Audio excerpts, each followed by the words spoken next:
उपस्थित हुनुभएका सम्पूर्ण अग्रज त्यस्तै गरी सहकर्मी पत्रकार महोदयहरूमा नमस्कार। म जीवन विष्ट। हामी धरानबाट आजको यो देशको अहिलेको अवस्थामा एउटा नागरिकको भूमिका के हुन्छ भनेर खोज्नको निम्ति आएका छौँ र हामीले सोचे भन्दा ज्यादा सोशल मिडियाले जुन किसिमको हामीलाई प्राथमिकता दिएको थियो र मेनस्ट्रिम मिडियाले पनि एक किसिमका नागरिकका आवाजहरूलाई सुन्दो रहेछ भन्ने त्यो आवाज यो गरिमामय हलमा तपाईँहरूको यो सिङ्गो उपस्थितिले देखाउँछ र तपाईँहरूले सम्प्रेषण गर्ने तपाईँका शीर्षकहरूले र तपाईँहरूले राख्नु भएका सामग्रीले अझ बढी यसलाई नेपाली नागरिकहरूमा पुर्याउँछ भन्ने आशा हामीले राखेका छौँ। देशको संसद जस्तो एउटा गरिमामय सदनमा उभिएर नेपाली जनताले विदेशबाट पसिना बगाएर पठाएको रिमिटेन्स, त्यस्तै गरी नेपाली जनताले अप्ठ्यारो परिस्थितिमा पनि पठाएको कर खाएर हसुरेर केही व्यक्तिहरूले राष्ट्र विरुद्ध नेपाली नागरिकको मनमा ठेस पर्ने गरी एक किसिमको अभिव्यक्ति दिइसके पश्चात जो कोही नागरिक पनि सहेर बहस्न सक्दैन भन्ने उदाहरण आज प्रस्तुत हुँदैछ।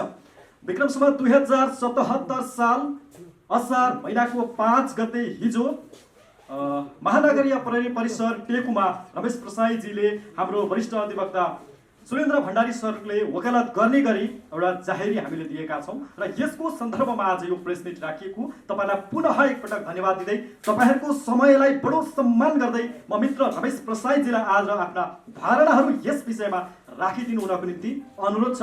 मन खोलेर दिनु होला। यो गरिमामय हलमा कुनै तपाईँलाई समय निर्धारण गरेको छैन। रमेश प्रसाई।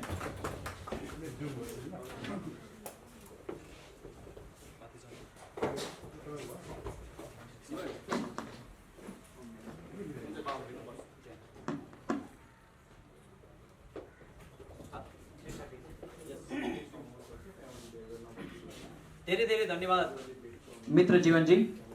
उपस्थित सम्पूर्ण अग्रज पत्रकार महानुभावहरूमा मेरो एकमुष्ट अभिवादन।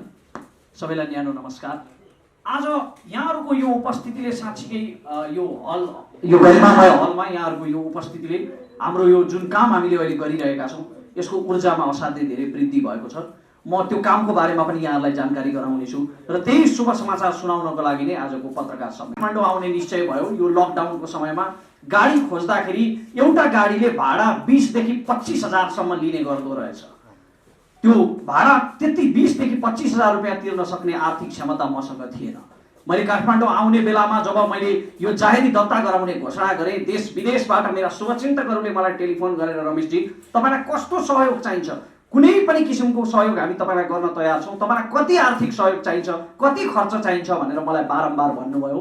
तर कसैसँग मैले आजसम्म मैले जानेर केही लिएको छैन सित्तैमा र जीवनभरि सकेसम्म नलिने मेरो सिद्धान्त हो। त्यसकारण मैले उहाँहरूलाई भने कि मलाई कुनै पनि आर्थिक सहयोगको आवश्यकता छैन, यो मेरो दायित्व हो, यो मेरो कर्तव्य म पुरा गर्न जाँदैछु। त्यसकारणले यो मैले र मेरो परिवारले आफै व्यवस्थापन गर्नुपर्छ भनेर मैले भने।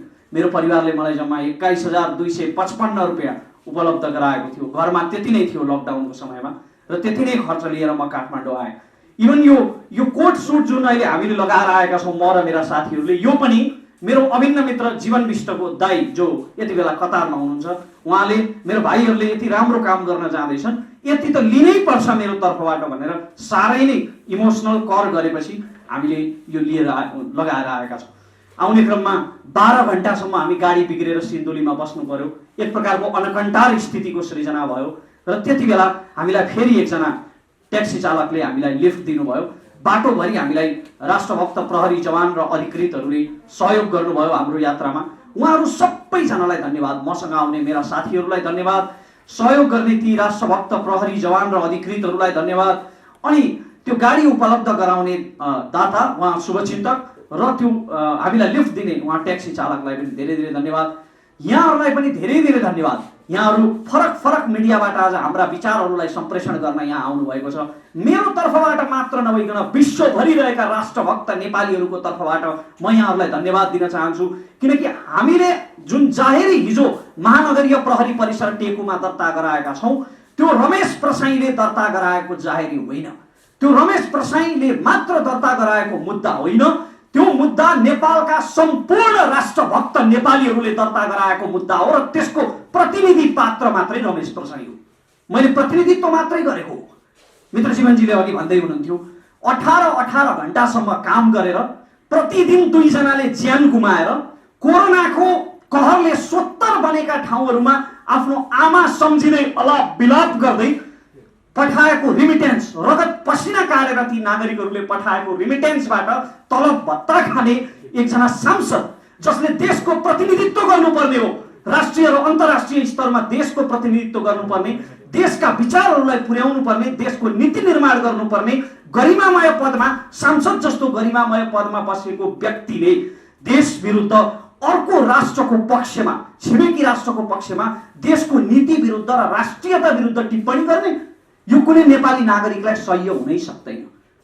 समग्रमा हामीले माननीय सभासद सरिता गिरी जो अहिले जनता समाजवादी पार्टीको प्रतिनिधित्व गर्नुहुन्छ, उहाँ सरिता गिरी सभासदज्यू विरुद्ध एउटा नागरिकको स्तरबाट मैले महानगरीय प्रहरी परिसर टेकुमा राज्य विरुद्धको कसुरको जाहेरी दर्ता गरेको छु। राजद्रोहको उजुरी मैले दर्ता गरेको छु र त्यो जाहेरी प्रहरी कार्यालयमा दर्ता भएको छ। उहाँले एउटा सांसद जस्तो गरिमामय पदमा बसेर सरकारले ऐतिहासिक रूपमा देशको गुमेको भूगोललाई समेटेर नक्सा सार्वजनिक गरिसकेको परिप्रेक्ष्यमा यदि नक्सा सार्वजनिक नगरिएको भए त्यहाँ कुनै एकाडेमिक छलफल गर्न सकिन्थ्यो, बहस गर्न सकिन्थ्यो, तर सरकारले नक्सा सार्वजनिक गरिसकेको परिप्रेक्ष्यमा ऐतिहासिक तथ्य र प्रमाणको आधारमा लिपुलेख, कालापानी र लिम्पियाधुरा हाम्रो भूगोल हो भनेर पुष्टि भइसकेको अवस्थामा संसदबाट समेत त्यो निर्णय अनुमोदन भएर संविधानको निशान छाप समेत सच्याएर संविधानको निशान छापमा समेत ती गुमेका ठाउँहरू कालापानी, लिपुलेख र लिम्पियाधुरालाई समावेश गरिसकेको परिप्रेक्ष्यमा उहाँले यो भूगोल नेपालको होइन, लिपुलेख, कालापानी र लिम्पियाधुरा नेपालको हो भन्ने कुनै प्रमाण छैन। अझ उहाँले यहाँसम्म भन्नुभएको छ कि यदि यो भूगोल नेपालको हो भने पनि अन्तर्राष्ट्रिय कानुन अनुसार 20 वर्ष भारतले उपभोग गरेपछि भारतकै हुन्छ भन्नुभयो। यसरी भड्काउने, द्वेष फैलाउने, गलत समाचार सम्प्रेषण गर्ने एउटा सांसद जस्तो जिम्मेवार व्यक्तिले उहाँले पटक पटक हिन्दी मधेसीको जिनमा छ भन्नुभएको छ। हामीले मुख्य गरी यहाँ 3वटा विषयहरू उठाएका छौँ। एउटा, राष्ट्रले पारित गरिसकेको नक्सामा भएका विषयहरू, ती भूमिहरू यो देशका होइनन् भनेर उहाँले राष्ट्रियता विरुद्ध राष्ट्रघाती किसिमको टिप्पणी गर्नुभएको छ। अर्को, उहाँले हिन्दी मधेसको जिनमा छ, मधेसको डिएनएमा छ भन्नुभयो। नेपालको सरकारी कामकाजको भाषा नेपाली भनेर संविधानमा स्पष्ट उल्लेख हुँदाहुँदै पनि उहाँले मधेस र पहाडमा विभाजन ल्याउने गरी नेपालको जिनमा नेपाल छ, नेपाली भाषा छ र मधेसको जिनमा हिन्दी भाषा छ भनेर राष्ट्रमा विभाजन गराउने खालको टिप्पणी उहाँले गर्नुभएको छ। अर्को कुरा उहाँले के भन्नुभयो भने सार्वजनिक अन्तर्वार्ताहरूमा कि मलाई जोसुकैले जासुस भने पनि राष्ट्रघाती भने पनि केही फरक पर्दैन भनेर उहाँले बारम्बार उहाँले गरिरहेका यी टिप्पणीहरू हेर्दा यस्तो लाग्छ कि नेपालको संसदमा, हाम्रो संसदमा हामीले छानेर पठाएको, नेपाली नागरिकले छानेर पठाएको प्रतिनिधिको शरीर उपस्थित छ, तर त्यही प्रतिनिधिको आवाजमा चाहिँ भारत बोल्दैछ। हाम्रो संसदमा हाम्रो सांसदले भारतको प्रतिनिधित्व गरिरहेको छ। भारतको प्रतिनिधित्व भारतीय राजदूतले गर्नुपर्ने हो, तर हाम्रो सांसदले भारतको प्रतिनिधित्व गर्नु यो दुर्भाग्यपूर्ण हो, यो विडम्बना हो। अब जाहेरी किन दर्ता गरियो त? सरिता गिरी सभासदज्यू प्रति मेरो व्यक्तिगत रूपमा कुनै पूर्वाग्रह, रिसिभी साध्नु छैन, कुनै प्रतिशोध छैन। उहाँसँग मैले के लिनु दिनु छ र व्यक्तिगत रूपमा? केही छैन। न मेरो कुनै राजनैतिक पार्टीमा संलग्नता छ, न मलाई कुनै राजनैतिक पार्टीमा संलग्न हुनु छ, न कुनै राजनीति गर्नु छ, न उहाँसँग कुनै प्रतिशोध छ। मलाई उहाँसँग मात्र सरोकार होइन, तर सरिता गिरी भनेको पात्र मात्रै होइन, प्रवृत्ति हो। यो प्रवृत्ति त्यो हो जहाँ एउटा देशको रक्षा मन्त्रीको पदमा बसेको व्यक्तिले रक्षा मन्त्रीकै कुर्सीमा बसिरहेको अवस्थामा मधेसका 22 जिल्लाले यो देशबाट अलग हुने प्रयास गरे भने कुन कानुन, कुन संविधानले रोक्न सक्छ भनेर टिप्पणी गर्छ रक्षा मन्त्रीले, र हामी मौन भएर तमासा हेर्छौँ। एउटा उपराष्ट्रपतिले हिन्दी भाषामा शपथ लिन्छ, समाचारमा सुन्दा विदेशीहरूले सोध्छन् होला सायद नेपाल कश्मीर र दार्जिलिङ जस्तै भारतको संरक्षित राज्य हुनुपर्छ, र हामी चुप लागेर बस्छौँ, मौन धारण गर्छौँ। एउटा देशद्रोहीले खुलेआम नक्कली जनमत संग्रह गराउँछ, नेपालबाट मधेस अलग हुनुपर्छ भनेर खुलेआम नक्कली जनमत संग्रह गराउँछ, बारम्बार नेपाल आमालाई जुकासँग तुलना गर्छ, तर त्यो देशद्रोहीलाई विद्वानको ट्याग दिएर हिरासतबाट रिहा गरिन्छ। त्यति बेला पनि हामी मौन धारण गर्छौँ। कहिलेसम्म मौन धारण गर्ने? यसरी मौन धारण गर्दा गर्दै आज एकजना सरिता गिरीको कारणले यति धेरै नेपालीहरूको मनमा चोट लागेको छ, उहाँका राष्ट्रविरोधी वक्तव्यहरूको कारणले यति धेरै नेपालीहरूको हृदयमा चोट लागेको छ। यदि यसरी नै हामीले मौन धारण गरिरहने हो भने त यो सरिता गिरी प्रवृत्तिको कुनै दिन हाम्रो संसदमा बहुमत नपुग्ला भनेर भन्न सकिन्छ? यहाँ म सरिता गिरी पात्रको कुरा गरिरहेको छैन, तर राष्ट्रको प्रतिनिधित्व गरेर अराष्ट्रिय वक्तव्य दिने यो प्रवृत्तिको कुरा गरिरहेको छु, जसको नियत चाहिँ धमिलो देखिन्छ, अर्को राष्ट्रबाट पोषित भइरहेको जस्तो देखिन्छ, विदेशीको प्रतिनिधित्व गरिरहेको जस्तो देखिन्छ। अनि यस्तै प्रवृत्तिको यदि हाम्रो संसदमा बहुमत पुग्यो भने त्यस्तो संसदले कस्तो नीति निर्माण गर्ला? त्यस्तो संसदले कसरी हाम्रो राष्ट्रियतालाई सुरक्षित गर्ला? यहाँनिर म संसदको गरिमाको अपमान गर्न खोजिरहेको छैन। नेपालको संविधानले पनि संसदले गरेका निर्णयहरूको विषयमा बाहिर टिक्का टिप्पणी गर्न नपाउँ, संसदले गरेका निर्णयहरूको सम्बन्धमा होइन, संसदमा राखेका मतको सम्बन्धमा कुनै पनि संसद सदस्यले संसदमा राखेका मतको सम्बन्धमा बाहिर टिप्पणी गर्न पाइँदैन भनेर भनेको रहेछ। सांसदहरूलाई विशेष अधिकार नेपालको संविधानले दिएको रहेछ। तर सरिता गिरीले प्रशस्तै आफ्ना वक्तव्यहरू, राष्ट्रविरोधी वक्तव्यहरू संसद बाहिर पनि राख्नु भएको छ। कतिपयले मलाई प्रश्न पनि गर्नुभयो कि सरिता गिरीलाई त अब उहाँको दलले निलम्बन गर्ने निर्णय गरेको छ, अब यो मुद्दा लगाउनुको औचित्य के हो? यदि निलम्बन हुने बित्तिकै, भूतपूर्व हुने बित्तिकै अपराध क्षमा गर्ने हो भने नेपालका कुनै पनि भूतपूर्व मन्त्री, कुनै पनि भूतपूर्व सांसदमाथि भ्रष्टाचारको मुद्दा नै नलगाउँ, अख्तियारले अनुसन्धान गर्न छोडिदिन्छ। सर्बियाका राष्ट्रपति स्लोबाडन मिलोसेभिचलाई, सर्बियाका तत्कालीन राष्ट्रपति स्लोबाडन मिलोसेभिचलाई आफूले बोस्नियामा गरेको नरसंहारको दण्ड उनले पदत्याग गरेको 10 वर्षभन्दा बढी समयपछि पनि भोग्नु पर्यो। यस्ता उदाहरणहरू अन्तर्राष्ट्रिय जगतमा कैयौं छन्। त्यसकारण पद गुम्दैमा अपराध क्षमा हुँदैन। सरिता गिरीको पद खारेज गराउनु हाम्रो लक्ष्य होइन। हाम्रो लक्ष्य चाहिँ के हो भने उहाँलाई नेपालको कानुनी कठघरामा उभिएर उहाँले आफ्नो पदको मर्यादा र कर्तव्य मिचेर आफैले यो मातृभूमिको नुन खाएर परचक्रीको गुण गाएकोमा नेपालको कानुन बमोजिमको दण्ड उहाँले कानुनी कठघरामा उभिएर भोग्नै पर्छ। त्यसले एउटा नजिर बसाल्छ र यो मैले अघि भने जस्तो सरिता गिरी प्रवृत्ति अथवा सीके राउत प्रवृत्ति अथवा हिन्दीमा शपथ लिनेर नेपाललाई मगन्ते राष्ट्र भन्ने हाम्रा प्रथम उपराष्ट्रपति परमानन्द झा प्रवृत्ति, जे भनौँ, यो प्रवृत्तिलाई हतोत्साहित गर्न र अर्को सरिता गिरी जन्मिन नसकोस् भनेर एउटा नजिर बसाल्नका लागि मैले उहाँ विरुद्ध महानगरीय प्रहरी परिसरमा जाहेरी दिने निर्णय गरेको छु। अहिले जाहेरीको बारेमा डिटेलमा मेरो कानुनी सल्लाहकारले बताउनुहुनेछ, डाक्टर सुरेन्द्र भण्डारी हुनुहुन्छ, उहाँ कानुनको विज्ञ हुनुहुन्छ।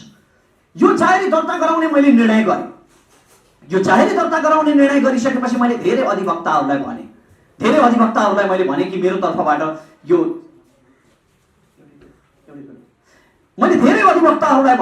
तर्फबाट यो मुद्दामा बहस गरिदिनुहोस्, पैरवी गरिदिनुहोस्, मलाई कानुनी रूपमा सहयोग गर्नुहोस् भनेर।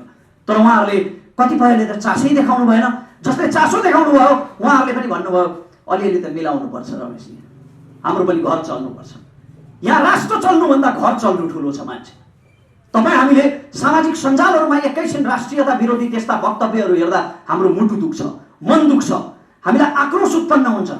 तर त्यो आक्रोश अर्को च्यानल लगाउने बित्तिकै शान्त, घर गृहस्थी चलेकै छ, चुलो बलेकै छ।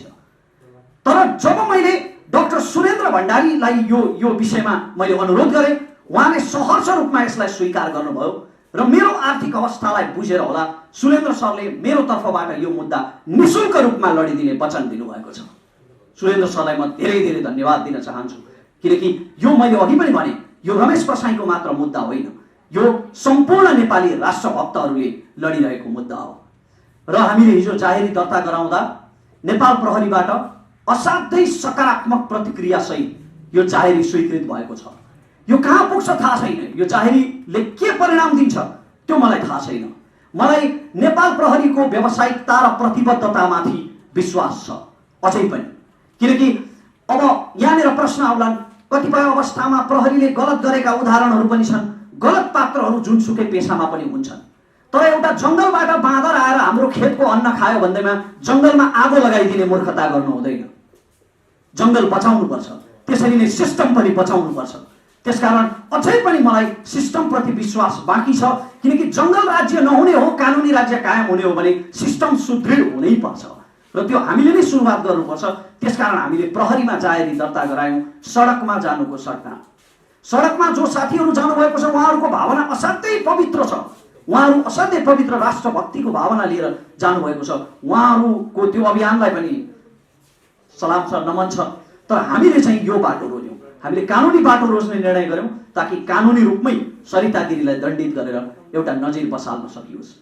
अब हामी कस्तो किसिमको जाहेरी दर्ता गरेका छौँ, कति कैद उहाँलाई माग गरेका छौँ, कति कैद सजाय उहाँलाई माग गरेका छौँ र के कस्ता वैधानिक प्रावधानहरूको आधारमा, के कस्ता धारा र दफाहरूको आधारमा हामीले उहाँप्रति उजुरी दर्ता गराएका छौँ, उहाँ विरुद्ध उजुरी दर्ता गराएका छौँ भन्ने विषयमा मेरो कानुनी सल्लाहकार वरिष्ठ अधिवक्ता डाक्टर सुरेन्द्र भण्डारीले एकैछिनपछि भन्नु नै हुनेछ। म कानुनका दफा र धाराहरू जान्दिनँ, म कानुनको विज्ञ होइन, म शिक्षाको विद्यार्थी। तर म यति जान्दछु कि एउटा देशको सांसद जस्तो गरिमामय पदमा बसेर गरिब निमुखा नागरिकहरूले 18 घण्टा मेहनत गरेर पठाएको करको तलब खाएर देश विरुद्ध बोल्न चाहिँ पाइँदैन। एउटा देशको खाना खाएर इन्डियनहरू अहिले भन्छन् नि, खाना यहाँका गाना उहाँका, त्यसरी गाउन चाहिँ पाइँदैन, त्यो पनि सांसद जस्तो गरिमामय पदमा। म यति मात्र जान्दछु र उहाँ विरुद्ध प्रशस्त प्रमाणहरू छन्। उहाँले दिएका अन्तर्वार्ताहरू, फेसबुक र युट्युबमा उहाँले राखेका स्ट्याटसहरू, अन्तर्वार्ताहरू उहाँका छरपष्ट छँदैछन्। मलाई अझै पनि आशा छ कि नेपाल प्रहरीले कानुन बमोजिम अनुसन्धान गरेर हाम्रो जाहेरी उप विशेष कारबाही गर्नेछ र एउटा नजिर बसाल्न सघाउनेछ। म यति मात्र भन्न चाहन्छु, यहाँहरू सबैको साथ समर्थनको लागि धेरै धेरै धन्यवाद।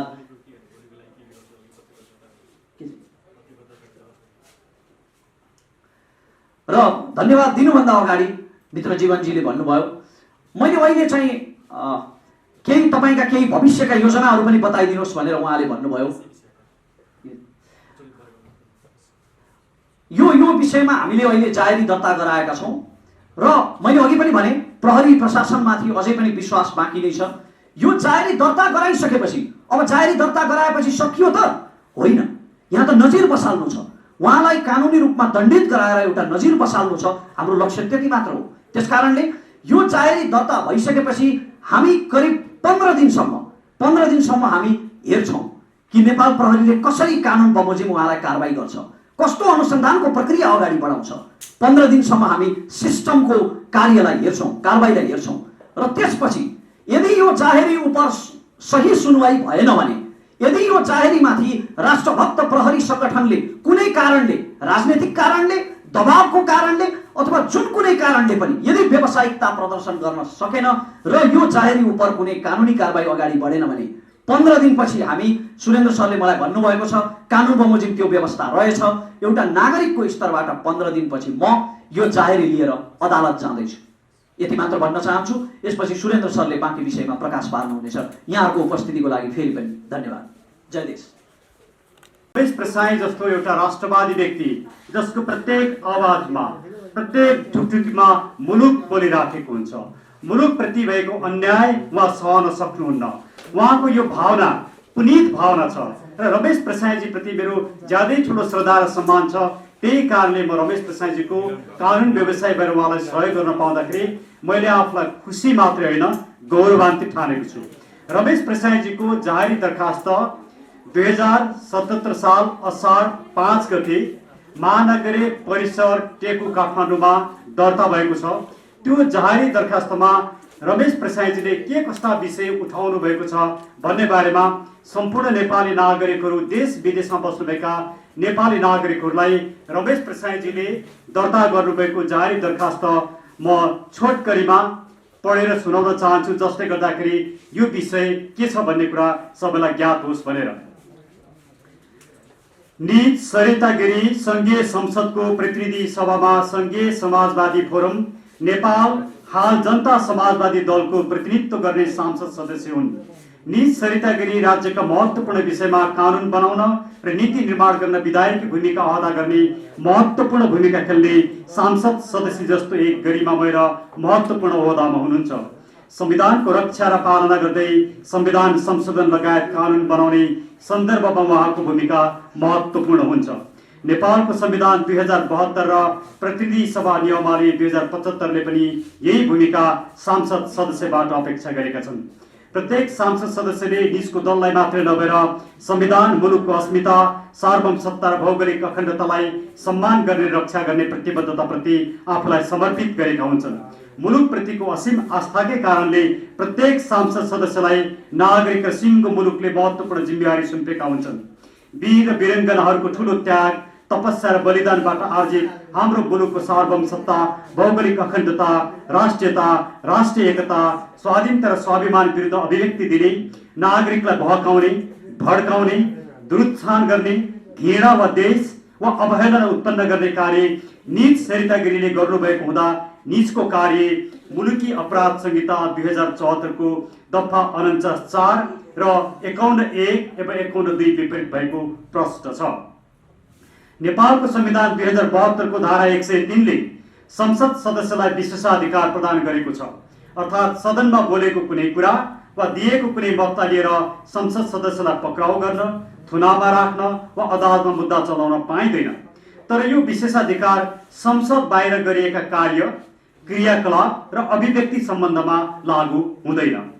उक्त धारा 103(6) अन्तर्गत सांसद सदस्यले कुनै अपराध गरेको अवस्थामा त्यस्तो व्यक्तिलाई गिरफ्तार गरी फौजदारी कसुरमा कार्यवाही गर्न पाइने प्रष्ट व्यवस्था गरेको छ।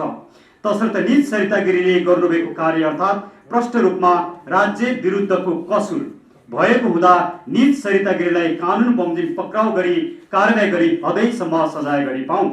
निज सरितागिरीले नेपालको विरुद्धमा गर्नुभएका 3 कार्यहरू जुन अघि रमेशजीले भन्नुभयो, आपत्तिजनक मात्रै नभई राज्य विरुद्धको कसुर समेत रहेका छन्। पहिलो, नेपालको संविधानको धारा 7 ले देवनागरी लिपिमा लेखिने नेपाली भाषा नेपालको सरकारी कामकाजको भाषा हुनेछ भनी प्रष्ट रूपमा व्यवस्था गरेको छ। अर्थात् संघीय संसद प्रतिनिधि सभा राज्यका 3 प्रमुख अङ्ग मध्येको एक अङ्ग भएको हुँदा प्रतिनिधि सभामा बोलिने भाषा पनि नेपाली भाषा नै हो भनी संविधानले प्रष्ट पारेको अवस्थामा सो विपरीत निज सरितागिरीले संसदमा हिन्दी भाषा बोल्नु भएको सम्मलाई संविधानको धारा 103 को संरक्षण प्राप्त हुन्छ।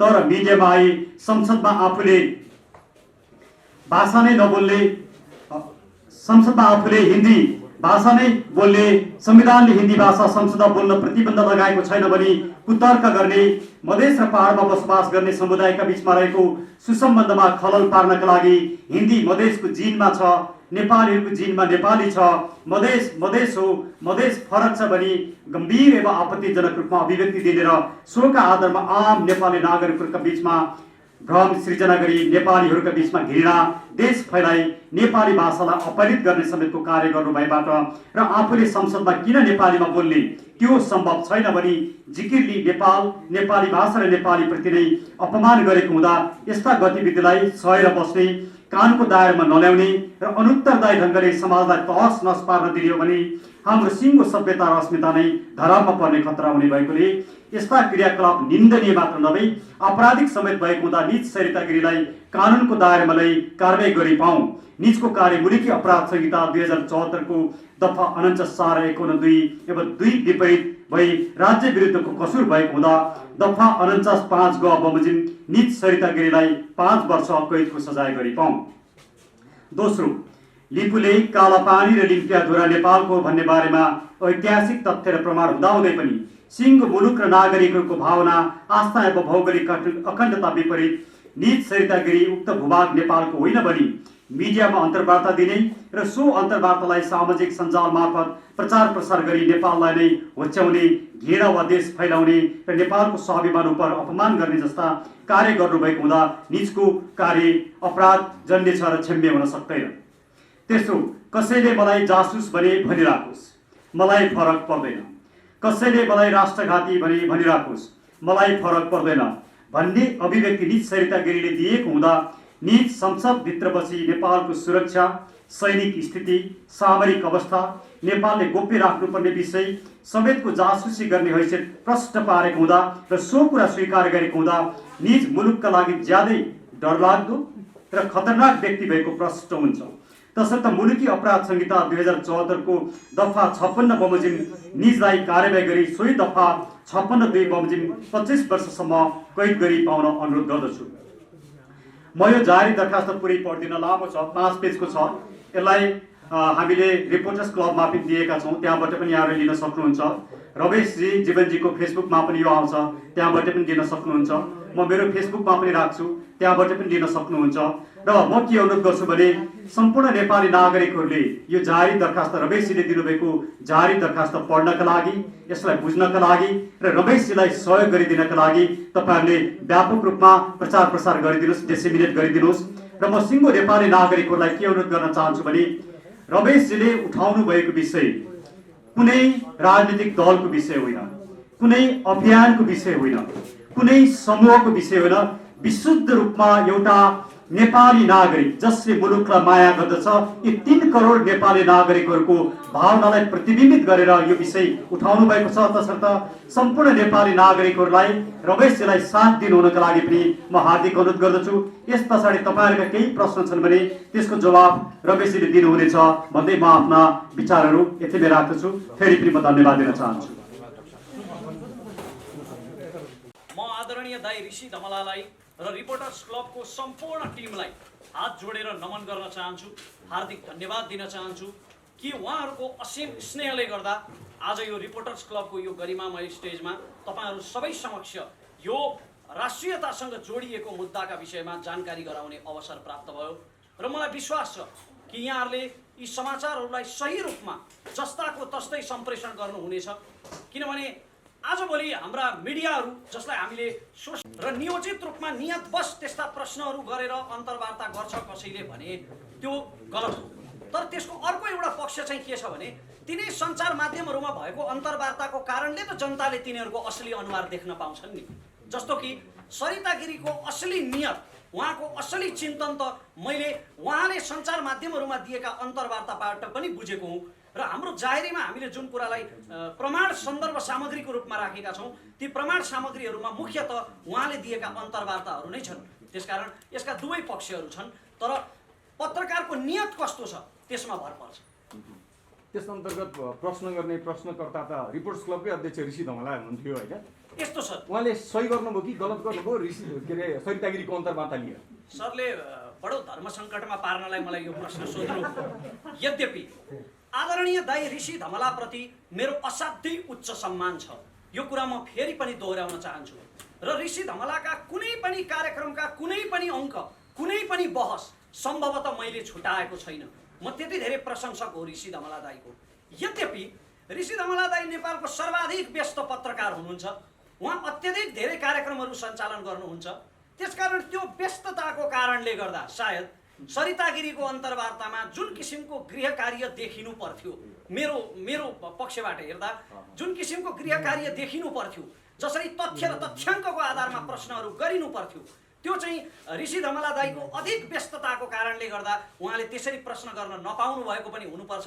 र म उहाँको असाध्यै ठुलो प्रशंसक भएको हुनाले यति आलोचना गर्ने मेरो नैसर्गिक अधिकार हो। त्यो अन्तर्वार्तालाई एउटा डिजाइनमा गरिएको अन्तर्वार्ता हो भन्ने तपाईँको बुझाइ होइन? त्यसो भए मलाई मेरो बुझाइ चाहिँ दाईको व्यस्तताको कारणले गर्दा त्यो गृह कार्य अलिकति कम देखियो कि भन्ने मात्र बुझाइ हो। हस्, धन्यवाद।